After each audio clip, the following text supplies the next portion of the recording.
Client came to me convinced they'd unlock $12,000 in annual cashback by buying items to resell. They ended up with a 95-point credit score drop and an IRS audit letter instead. Hey, I'm David Chen, and I've spent the last 8 years helping clients optimize their credit strategy. I've personally consulted on 300-plus credit repair cases, lifting scores by 100 to 180 points on average. But in my experience, the strategies that sound the most profitable on a spreadsheet are often the ones that blow up your financial life the hardest. Today, I'm breaking down cashback arbitrage. Whether buying high-reward category items with a business credit card, liquidating them on resale platforms, and pocketing the rebate is actually worth the friction, the tax liability, and the credit risk. And I'm going to show you the exact math, because the numbers don't lie. Let's start with what sounds great in theory. You open a business credit card that offers 5% cash back on office supplies, 6% on streaming services, 3% on everything else. Your brain starts doing the math.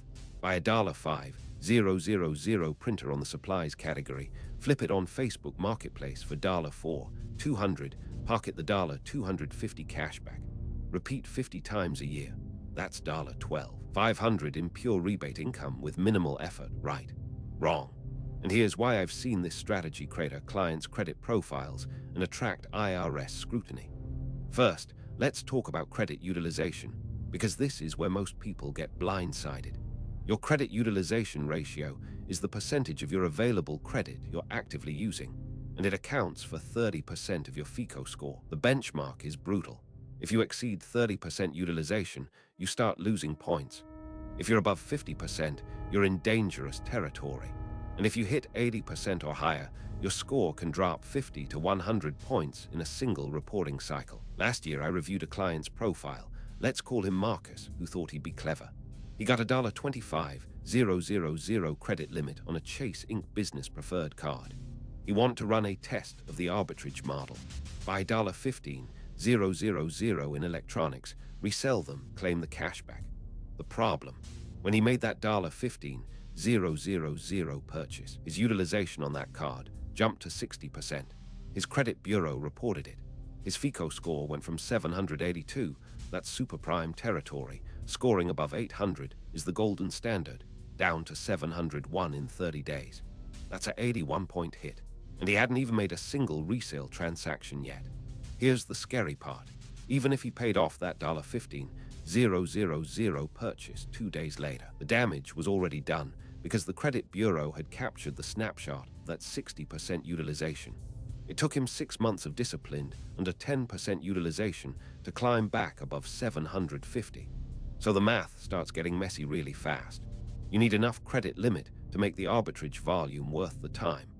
Let's say $20,000 to $30,000 minimum, but using more than 30% of that limit costs you points on your credit score. And your credit score is the leverage that unlocks premium cards with bigger sign-up bonuses, lower APRA, and better negotiation power with lenders. But that's just the credit score friction. The tax part is where things get genuinely dangerous. When I reviewed Marcus's tax situation, here's what his CPA told him. The IRS doesn't care if you say the arbitrage income is just a side thing. If you're buying items with the primary intent of reselling them for profit, and that's the literal definition of what arbitrage is, the IRS classifies that income as business income, not capital gains. Business income.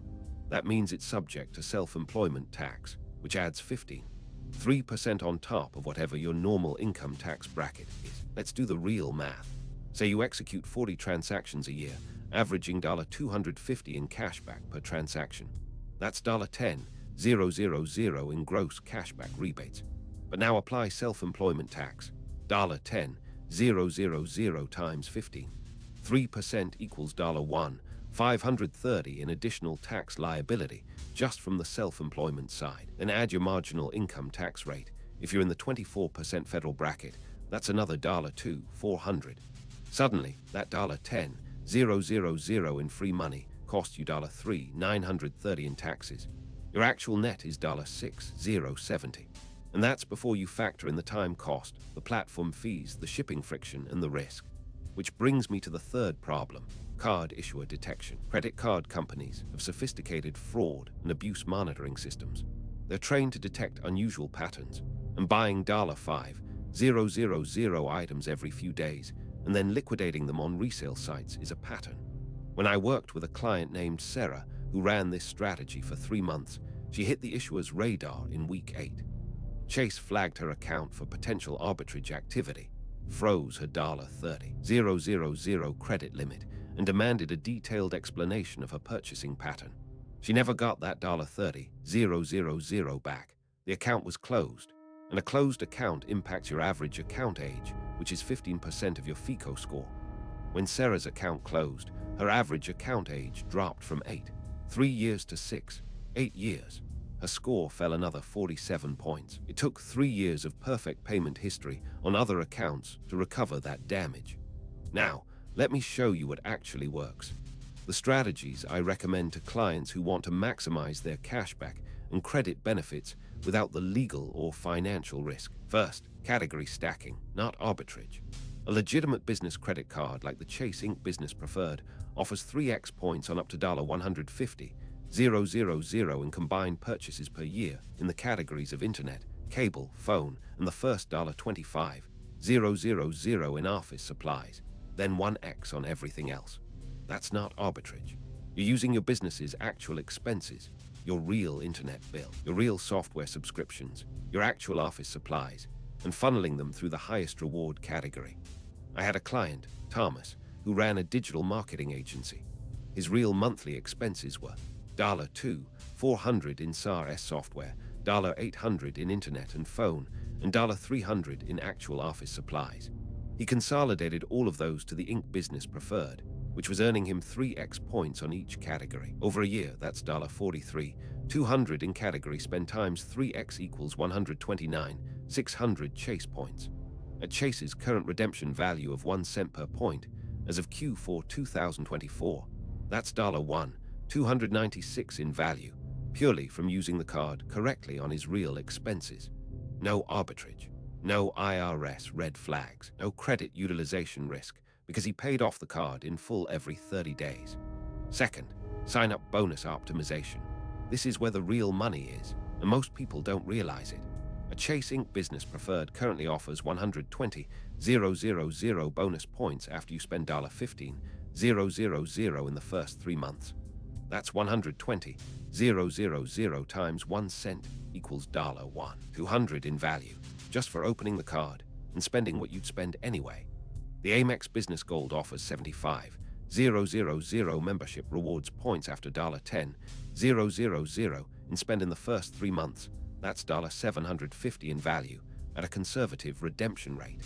The math: if you open 4 premium business cards per year and hit each minimum spend with real business expenses, you're looking at $4,000 to $6,000 in annual bonus value, with 0 tax liability, 0 fraud detection risk, and 0 impact on your credit score, as long as you maintain under 30% utilization. I worked with Jennifer, a consultant, who committed to the sign-up bonus strategy instead of arbitrage.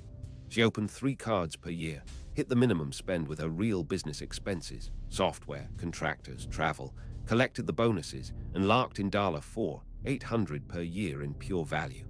Her credit score stayed at 798. Her accounts remained open. She paid 0 in additional taxes. That's the model that scales. Third, 73% APRA stacking for actual business needs. If you're a real business owner who needs short-term financing, you need $10,000 in inventory, or you need to float payroll for 60 days. The right play is a business card with a 71% APRA promotional period. The Chase Inc. Business Unlimited, for example, offers 68% APRA for the first 12 months on purchases and balance transfers. That's free financing, not a profit generator, but a working capital tool. That's a legitimate use case. Now, let me be direct about why I'm showing you this. I've seen 3 types of credit card users: those who chase quick wins and blow up their credit, those who play it completely safe and miss $10,000 plus per year in legitimate value, and those who build a system. Marcus from earlier, he's still rebuilding. His score recovered to 741. Sarah, it took 3 years to get her score back above 800. Jennifer, she's at 821 and just qualified for a premium business Amex with a 1.5% cash back rate on all purchases, which comes from having a clean history and strong utilization discipline.